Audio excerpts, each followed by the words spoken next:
Bismillahirrahmanirrahim. Assalamualaikum warahmatullahi wabarakatuh. Selamat malam teman-teman online semua. Pada malam hari ini saya akan sharing mengenai pembahasan satu jurnal yang menurut saya sangat menarik dan relevan di isu pada saat ini, yang ditulis oleh Janet Cahill pada 1983 di American Journal of Community Psychology tentang Structural Characteristic of the Macroeconomy and Mental Health Implication for Primary Prevention Research. Jadi di sini ada 5 poin penting yang disorot tentang karakteristik yang terkait dengan sistem ekonomi di sebuah negara yang ada kaitannya dengan kesehatan mental di masyarakat tersebut. Yang pertama tentang instability in the business cycle atau sirkulasi atau perputaran bisnis yang tidak stabil. Kemudian yang kedua ada unemployment atau pengangguran. Kemudian yang ketiga ada inequality in income distribution atau atau ketidaksetaraan distribusi pendapatan. Kemudian yang ketiga ada capital mobility atau mobilitas modal. Yang terakhir ya, ada fragmentation of the work process atau tentang bagaimana fragmentasi dari proses dari pekerjaan ya. Ada 5 isu yang akan saya bahas sebagai hasil insight yang sudah saya baca dari jurnal ini. Yang pertama, sebenarnya karakteristik sistem ekonomi seperti apa sih yang nantinya akan berpengaruh terhadap kesehatan mental.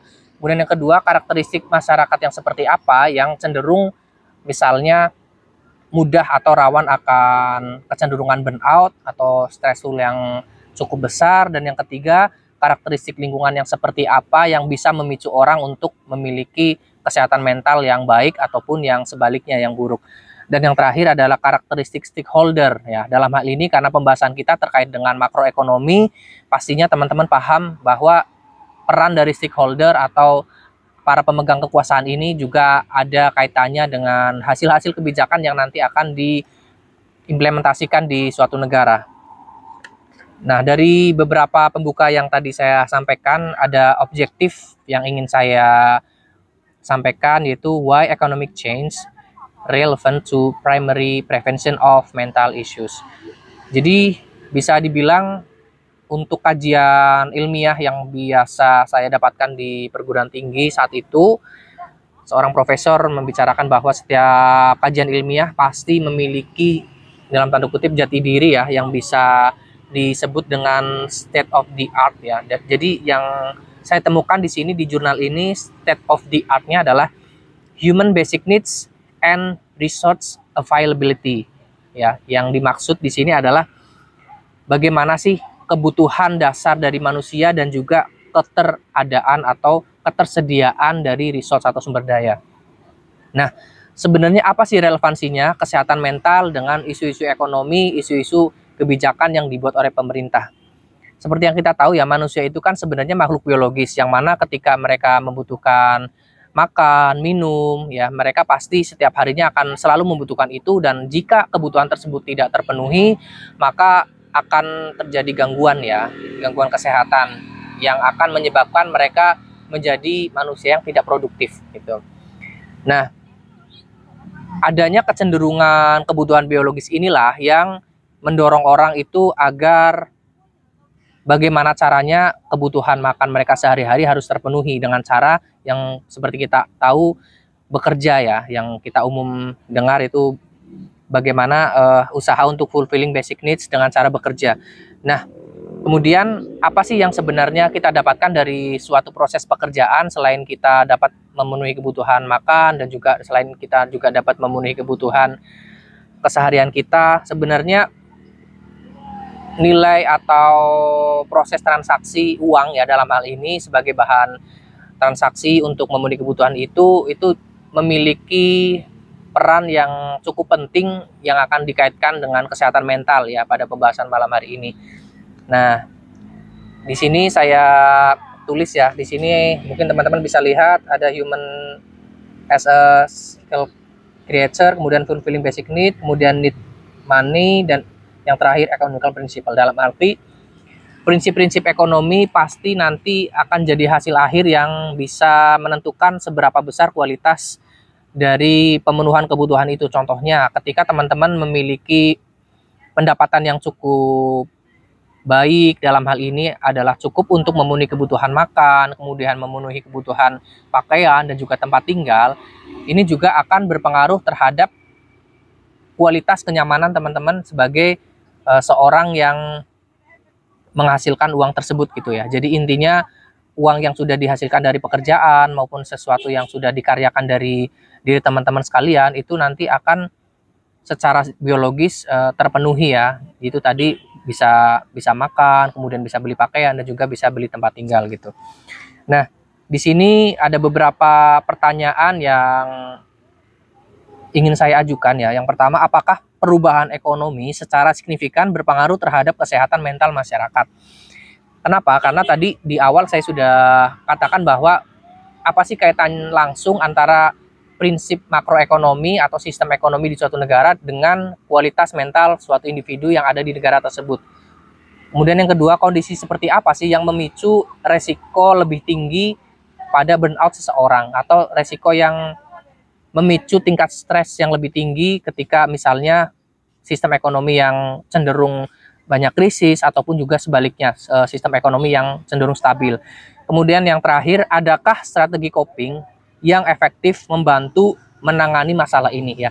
Bagi teman-teman yang belum paham, konsep strategi coping adalah yaitu strategi yang dilakukan oleh individu untuk mengatasi tingkat stres dengan cara misalnya melakukan kegiatan yang disukai, kemudian melakukan sesuatu yang bermakna yang membuat dia sedikit menurunkan tingkat stresnya sehingga dia merasa jauh lebih nyaman daripada sebelumnya gitu.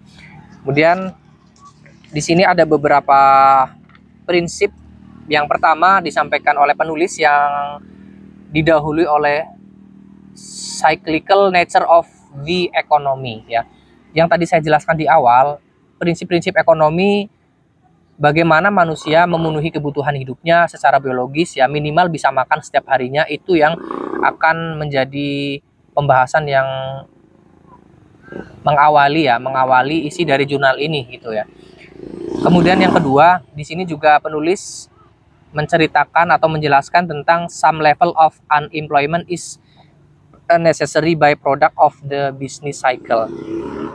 Jadi tadi faktor yang kedua tentang unemployment atau tentang pengangguran ini juga banyak berpengaruh terhadap bagaimana sih produk suatu perputaran bisnis itu nanti akan dihasilkan gitu. Kemudian yang ketiga, maldistribution of income. Nah, mungkin teman-teman tahu ya, yang dimaksud maldistribution of income adalah ya bisa dikatakan isu pendapatan yang seringkali muncul di negara kita, negara Indonesia, yang biasa jadi isu tahunan, contohnya kenaikan UMK yang sangat berbeda ya kualitasnya di satu daerah dengan daerah lain ya.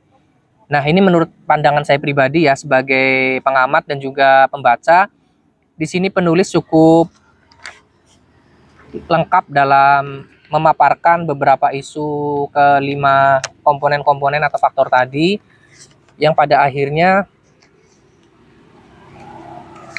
di sini saya catat ada 4 poin penting ya. Yang pertama tentang equality of income ya. Jadi sebenarnya upaya pemerintah maupun masyarakat salah satunya adalah menggapai kesetaraan pendapatan ya. Yang dimaksud kesetaraan pendapatan bukan masalah semua punya pendapatan yang sama ya, tapi dengan sumber daya yang ada, kita bisa memenuhi kebutuhan kita secara efisien dan juga secara efektif berdasarkan apa yang kita punya gitu. Misalnya ketika kita bekerja sebagai karyawan di suatu daerah yang memiliki UMK tidak terlalu besar, minimal kita akan mempertimbangkan beberapa biaya hidup di sana ya, terkait dengan harga-harga makanan, kemudian terkait dengan harga-harga sewa tempat tinggal, yang seharusnya tidak dipatok terlalu tinggi. Karena apa? Ketika adanya demand atau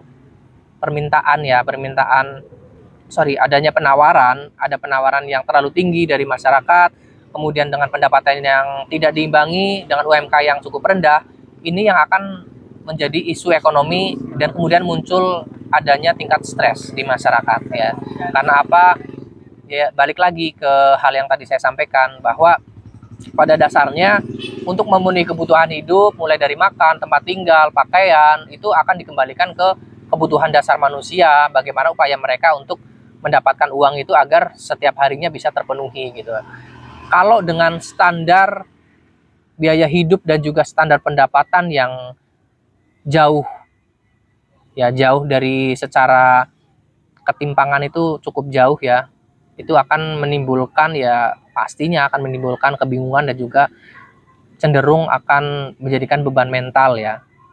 Misalnya di suatu daerah X ya, di saya tinggal di daerah Jawa Tengah dengan UMK yang bisa cenderung dari bawah ya, dalam arti tingkat UMK-nya itu terbawah dibandingkan dengan daerah-daerah lain.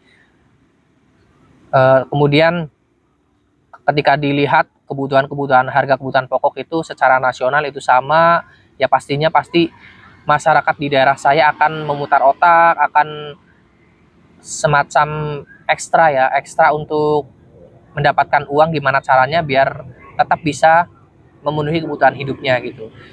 Kemudian poin yang kedua ada distribution ya, penting ya.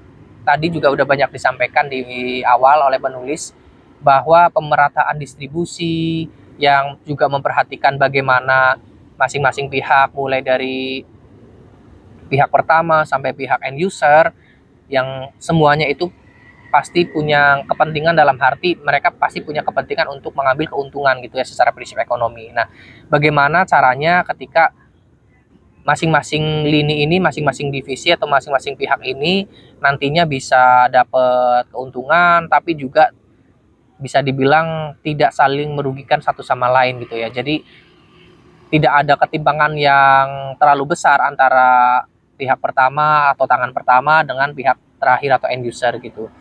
Kemudian yang ketiga, employment atau productivity ya. Nah, ini penting ya teman-teman. Yang dimaksud employment atau productivity ini tidak harus terkait langsung dengan ternyata kualitas mental seseorang itu diukur dari seberapa banyaknya orang yang bekerja di suatu negara. Bukan masalah itu. Tapi yang dimaksud employment atau productivity adalah ketika teman-teman punya profesi tertentu, kegiatan tertentu yang intinya itu bisa memenuhi kebutuhan setidaknya kebutuhan biologis teman-teman. Nah, ini bisa jadi akan menjadi penyumbang untuk meningkatkan kualitas mental teman-teman di kemudian hari gitu. Kemudian yang terakhir adalah maximization of profit ya, atau pemaksimalan keuntungan.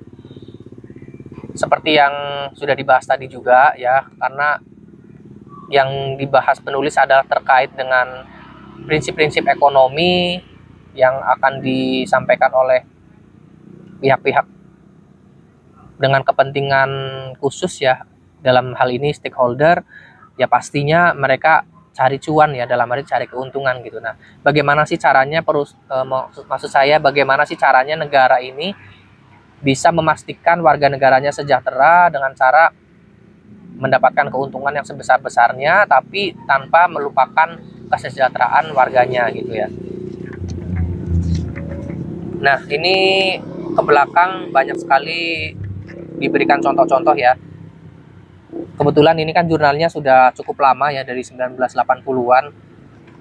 Nah, ini akan saya sharingkan satu persatu, unemployment and health gitu ya. Apa sih sebenarnya kaitannya pengangguran dengan kesehatan mental gitu? Ya jawabannya balik lagi ke tadi ya teman-teman. Orang dengan kecenderungan produktivitas yang rendah, atau dalam hal ini misalnya kita sebut sebagai pengangguran, pasti mereka setiap hari berpikir bagaimana caranya untuk memenuhi kebutuhan. Ya minimal ketika misalnya individu yang sudah masuk dalam tahap usia produktif, misalnya dari 20 tahun ke atas atau yang sudah lulus sekolah, ya ketika mereka belum memiliki penghasilan yang bisa memenuhi kebutuhan hidupnya, pastinya semakin hari akan menjadi beban pikiran tersendiri ya. Karena apa? Karena memang secara alamiah kita sebagai makhluk yang biologis, kalau misalnya kita tidak makan kan pasti lapar. Kalau misalnya kita lapar berlanjut terus menerus, kita bisa sakit gitu. Nah, itu sepertinya seperti itu. Jadi kayak hubungannya pengangguran dengan status kesehatan mental lebih ke permasalahan ketika orang tidak bisa memenuhi kebutuhan hidupnya karena memang tidak ada sesuatu yang bisa dia karyakan, nggak ada produktivitas. itu yang membuat mereka semakin hari akan bertambah beban pikirannya gitu. Nah, ini akan yang menjadi faktor resiko mereka memicu burnout atau tingkat stres yang tinggi. Kemudian di sini juga ada kaitannya dengan income distribution and health gitu ya. Tadi yang saya berikan contoh di suatu daerah dengan UMK yang rendah, yang kita kaitkan dengan permasalahan tantangan psikologis ya atau tantangan mental, sudah pasti ya ketika standar kebutuhan hidup atau harga kebutuhan pokok itu secara nasional sama, harga telur misalnya 30.000, kemudian harga beras misalnya 15.000, secara kalkulasi ketika orang membutuhkan makan ya dalam satu harinya ini misalnya biaya hidupnya paling minim adalah 50.000 gitu ya. Nah, ketika adanya ketimpangan distribusi pendapatan ini yang cukup jauh antara satu daerah dengan daerah lain, sedangkan standar biaya hidup kebutuhan pokok itu cukup mahal, maka ya yang akan jadi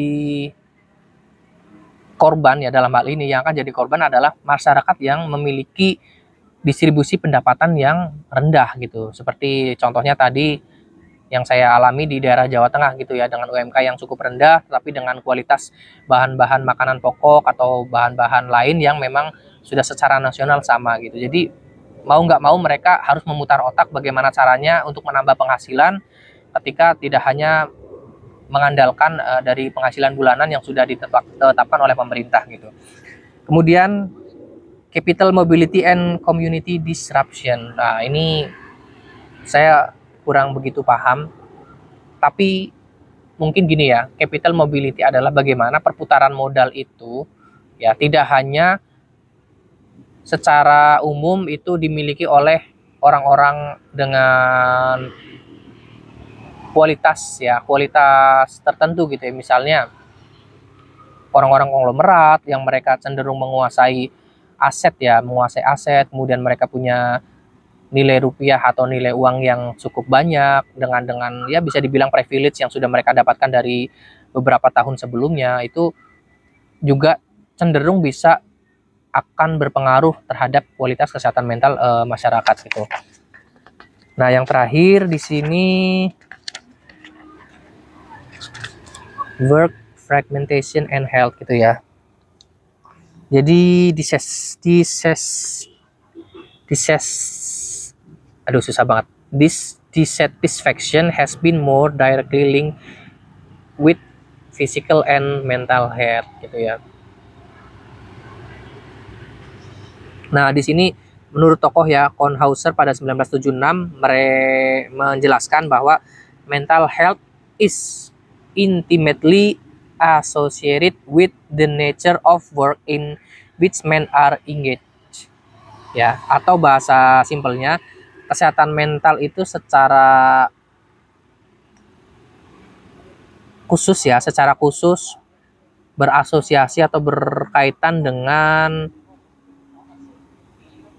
kecenderungan alamiah manusia untuk engage ya, atau merasa terikat, memiliki ikatan khusus dengan apa yang mereka pekerjakan atau apa yang mereka karyakan gitu ya.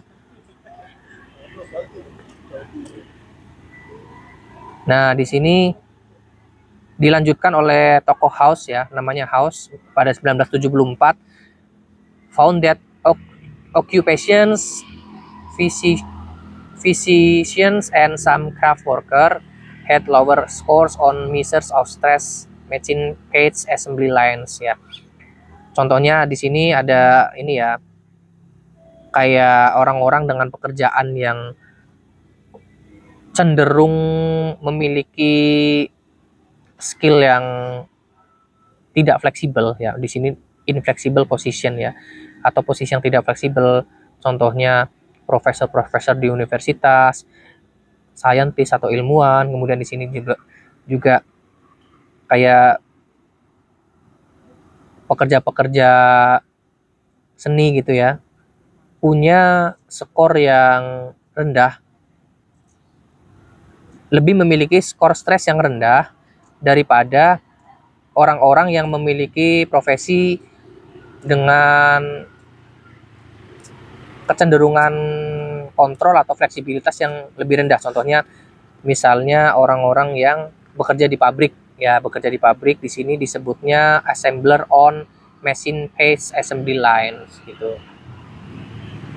Maksudnya gini ya, work fragmentation and health. Maksudnya gini, bidang-bidang pekerjaan tertentu itu juga berpengaruh ya. Yang tadi mungkin di video sebelumnya saya bahas tentang job desk.